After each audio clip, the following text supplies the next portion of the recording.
One of the best ways that you can learn a new technology is through gaming. Gaming is a really good way to learn how to code or program or get into systems engineering or DevOps or even cybersecurity. And EVE Online is definitely no different in this regard. Although you can't mod EVE Online because it's an online game, it's like sort of World of Warcraft, you can't really technically mod it. But you can use its API, its application programming interface, in order to augment the game through tools that help you play the game, that help you get better at the game, understand the world, and the environment in which you navigate inside of that universe, inside of New Eden, as it's called. And this is actually a really, really great way of learning multiple skill sets. Again, networking, cybersecurity, well, sort of, but not really. I guess it does actually. API allows you to learn programming, and then you should program in a secure way. So I guess that leads nicely into cybersecurity. But this API lets you learn a whole host of things. And so what I would like to do is kick off a short video series whereby I'm going to look at some of the existing software stacks out there, and then I'm going to set them up on a Debian 12 or Debian 13 template on my Proxmox cluster.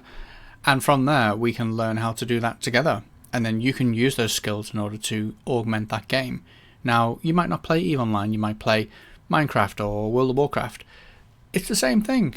You can actually find a way of using external software in order to augment those games. In the case of Minecraft, why don't you host your own server?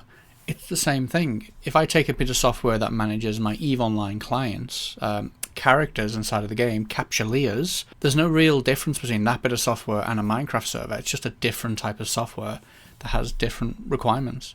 And you can use these skills to then go on in the future to potentially get work. So it is actually a really, really great way of learning technologies. I mean, look at me. I'm here. I'm in my dressing gown. I do have clothes on under my dressing gown. All because I learned IT through gaming. No, I didn't. I actually learned HTML through gaming when I had the original Quake game. I actually had the box with floppy drives in it. Do you remember that? Some of you probably don't. But it came with a HTML manual. But anyway, I learned HTML from that, and I learned about SpacerGIFs from that and tables from that. And from there, you can go on to learn JavaScript and more things.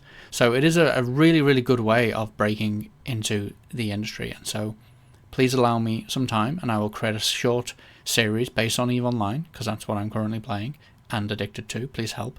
Please send help. And from there, we will hopefully teach you some things that you can then use for other software. In fact, if you have any games that you'd like to see me set up servers for in order to help you, just let me know. See you soon.